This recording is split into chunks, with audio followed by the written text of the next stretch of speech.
I'm going to put this head on a weight loss program. Probably not going to shave that much weight, but every little bit counts. I'm going to remove everything that isn't needed off of this head.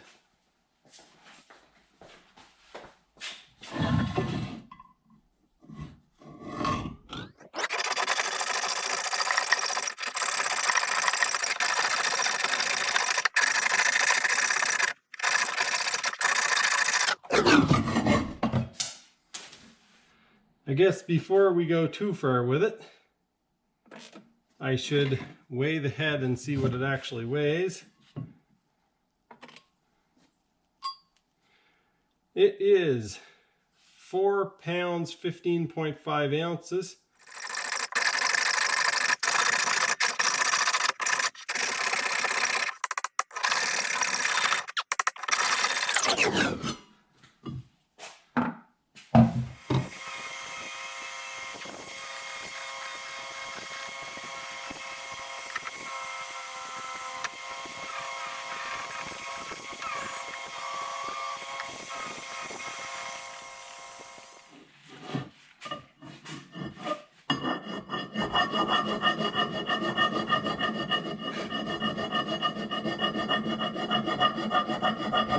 Slow and steady wins the race. That's what they say anyway. If that is true, I'm definitely going to win. Let's see how much we actually took off of this thing. 4 pounds 12.7 ounces, or 2.176 kilograms, or 2,176 grams. I don't have a whole lot more to come off of it, but I will be touching up the dome areas. This head sustained a little bit of damage, so I will be touching up the squish band areas just a little bit, I think anyway. I guess it depends on if the angle of my 650 pistons matches this, then I will, because I already have a tool made for it. But if the angle doesn't match, then I might not do it because I don't want to have to make another tool. I was really hoping to get a sandblasting cabinet. I've been waiting for them to go on sale. They're normally priced for $400 for the decent sized one. And it goes on sale every now and then for $300. And I use one enough that I would like to have a decent sized one that I can actually use instead of the Tupperware bin that I used for my last stuff. Should I tell them? We'll wait to tell them. The amount of weight that I'm going to lose off of these cases is not going to be very much. It's going to be a whole lot of work for not very much gain. But the lower case, 6.6 pounds or 3 kilograms. Wow, 9 pounds. Not a whole lot in this case I can actually take off, but we'll take off what I can.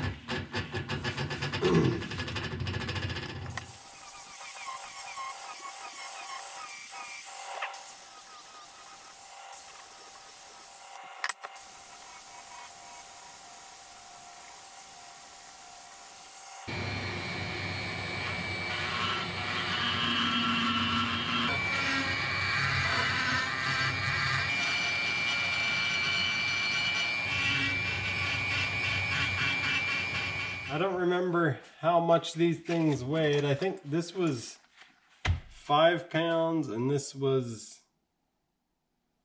9 something.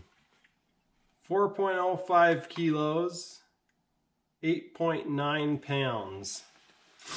I removed the 2 big things off of the bottom of here. I think they're called sprues, where when they fill the mold, they need some room for the aluminum to contract. Anyway, I removed the 2 blocks from the bottom of here, as well as a bunch of other things, and there was a little air pocket on each side, so I'm going to fill that in with weld. Not going to do it right now, but I'll do it at some point. So that's all I'm going to do with that for now. So I guess I'll put it back together and maybe do some test fitting in the hull finally. When I first made the announcement of putting the 1100 engine in the X2, I had planned on opening up the floorboards and running a rear exhaust into the pump tunnel. When I planned to do that, behind the scenes, I was making arrangements to get another X2 hull, and that kind of fell through. So, I'm not going to do that anymore. I'm going to do like most people do. I'm going to cut the stinger off, or the outlet off of the pipe, the bleed, whatever you want to call it, and I'm going to weld it on in this area. It's going to mean that I can run a normal water box in the front, and it's going to save me a whole lot of fiberglass work. So that's what I'm going to do. All right, in order to get clearance and not hit back here, I need to take 1.5 inches about off of this thing. So that means the pipe can only be that long.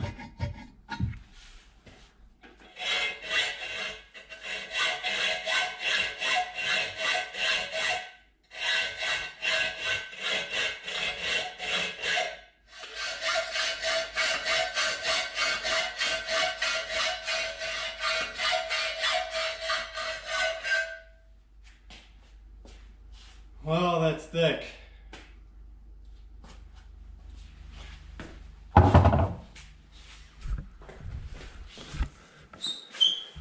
My exhaust's got a hole in it and needs to be plugged. All right, for the first time, the exhaust system is mounted in place. As you can see now, there is a little bit of room back there, but not very much. I'm only going to be able to make the cone on the back of there about 1 inch long. Not ideal, but it will work. And then I need to figure out where I want to put the outlet on here. And before I do that, I think what I'm going to do is try to figure out what I'm going to do for a water box and fuel tank. Because I'm pretty sure with this on here, my current fuel tank isn't going to fit. So I don't think it's going to even kind of fit. But I might be surprised.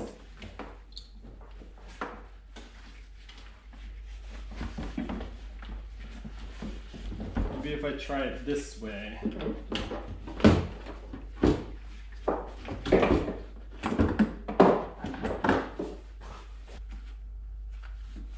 All right, I'm going to pull the primer out.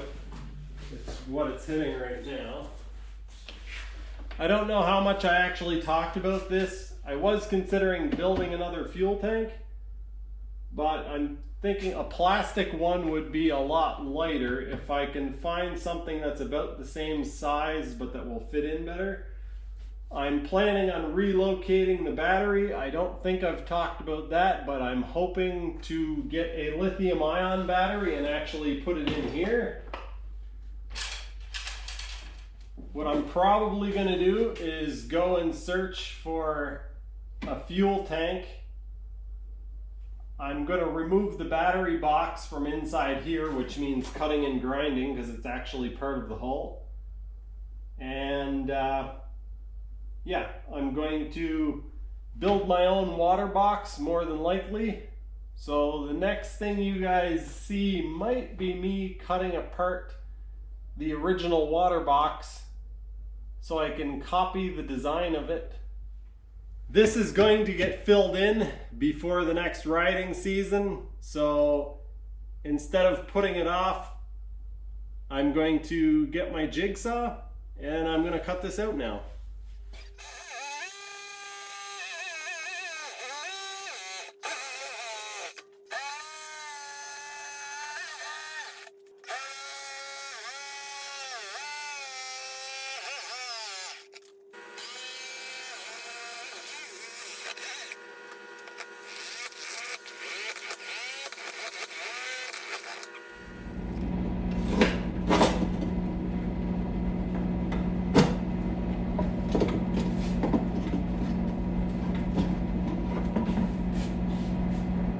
after cutting this piece out, I can see that what's actually stopping the fuel tank from fitting are the two brackets. There's one here and one here that hold the factory water box in place. So I actually could remove those and slide the fuel tank ahead about an inch, and that would give me enough clearance to actually run the factory fuel tank. I don't think I'm going to do that, and the reason why I don't think I'm going to do that is because the factory fuel tank actually doesn't make a whole lot of sense. I mean, it's the easiest thing to do, but it doesn't make a lot of sense because it has this huge cutout for the battery that I plan on relocating. And it also has the huge cutout for the oil tank. And that could be better utilized for fitting other stuff or for fuel space. So if I had a fuel tank that came, you know, out like this and then down, that would be an extra probably gallon of fuel. So it doesn't make sense to have the fuel tank shaped that way.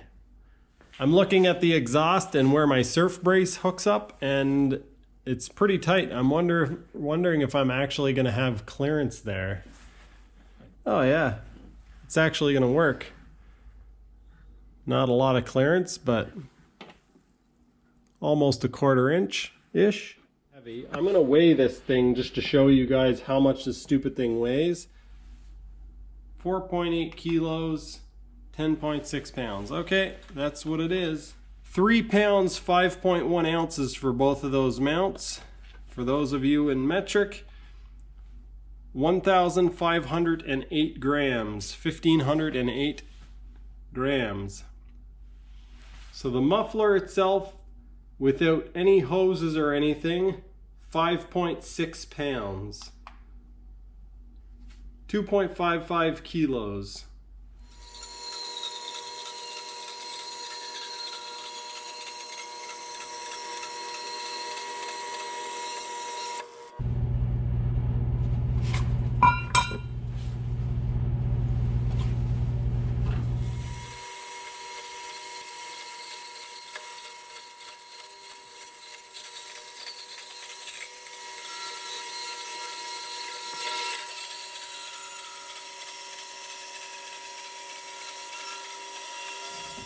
What happens is the exhaust comes in through this tube, which is on the top, and it goes all the way through, comes out the back into this chamber. Once it's in this chamber, it bounces off the back cover, which is fairly close. Surprisingly, you'd think they would have made it a little further away so that it didn't cause a restriction. But anyway, the exhaust bounces off the cover, comes into this chamber, and then passes through. There's two perforated tubes there. The perforated tubes come out here. The exhaust then fills up this area and can go out this bottom hole and exit the ski. All right, as I suspected, there is exactly nothing inside of there. One pipe goes through, and then the perforated pipes also go right through. So as far as how to build a water box, I have a pretty good idea now. Ideally, this would come down to a point, but I'm not going to do that for a couple of reasons. One, the main reason being that if it comes down to a point, it's actually going to hit the hull, and the reason why this had to be cut off in the first place is because it hit the hull. So that doesn't make sense. The next reason is that I think I have a better way to do it that will make it more clean and easier to build. What I'm going to do here is measure this is, so half of that is 35, and that will be the circle piece of material, but I'm actually going to cut it a little bit bigger because I'm assuming that I'm going to damage around the edges some.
It's not completely finished, and what I ended up doing, I don't know if I actually did any of this on camera, but what I ended up doing was beating it on a piece of wood. When it was a flat piece, I beat it on a piece of wood until it started to curl.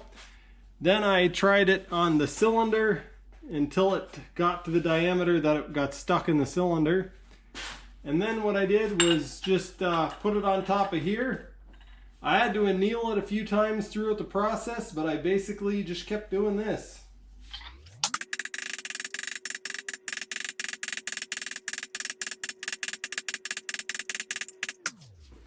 The total height of the piece only needs to be 1 inch tall, so it is now 1.25 inches. So I should really stop now and trim 1/4 inch off of there, or close to 1/4 inch, and then see if it fits up. I think if I trim that edge off, it's actually gonna fit. So that's what I'll do next. I decided to use tin snips, or whatever you want to call these things. And it actually seems to be working okay.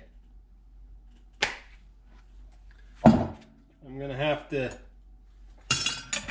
oh yeah, that is fitting very nice. And even though it might look like it's a little bit small, I want it to fit small because the inside diameter will match up more closely, because the thickness of this stuff is a lot thinner than the pipe itself. I want it to sit in a little bit. I'd actually like it to sit in a little bit more, so I'm going to put it on the belt sander, touch it up, and then I'm going to tack it in place and weld it on. Alright folks, I got my welding gloves on. I got this piece ready to tack, and cross my fingers and hope that this goes well.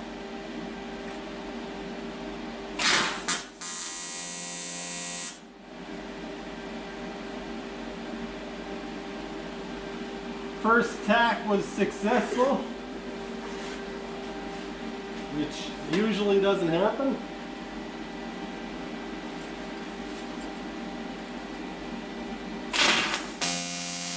Whoa, Nelly, okay, there we go. There's what usually happens. I went into that a little overconfident, I think.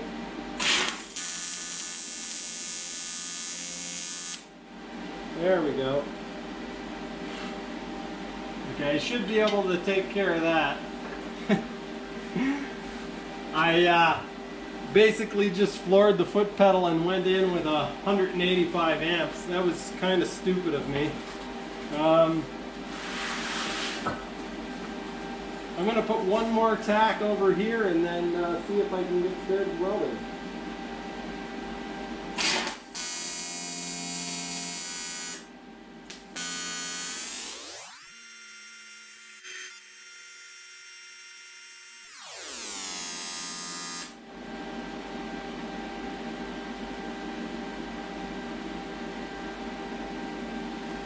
going pretty well, but I just remembered that I didn't wire brush it off very well.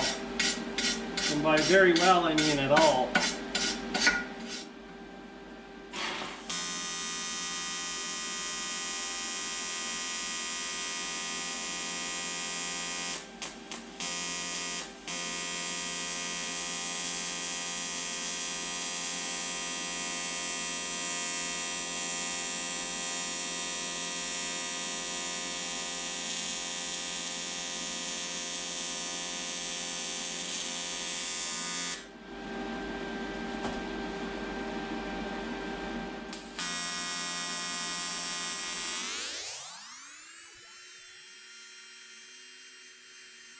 Actually going quite well, but I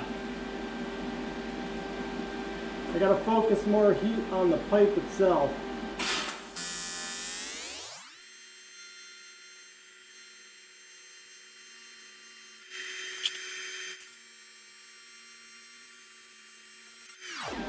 Alright, I think I'll skip over that spot because I left a bit of a... I burnt away a little bit when I was tacking it up. So I'm going to skip over that and then come back.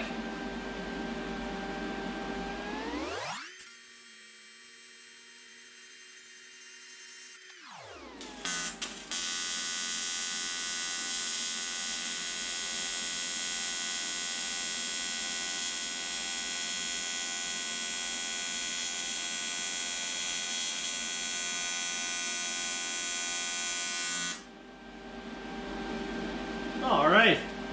I'm tickled pink about that. Alright, like I said, I gotta come back and touch this part up. I kind of burnt through it. That's the part that I almost burnt through when I was tacking it up. But the rest of it, you can see, actually went quite well.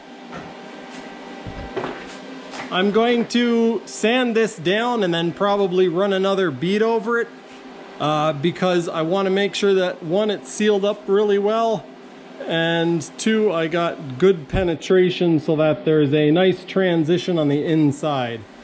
Well, that's going to do it for this video. I think the next thing that you guys are going to see is me putting the outlet on the front of the pipe and then probably building a water box. So that's some exciting stuff to look forward to. Anyway, that's going to do it for this one. Thanks for watching, and I'll see you next time.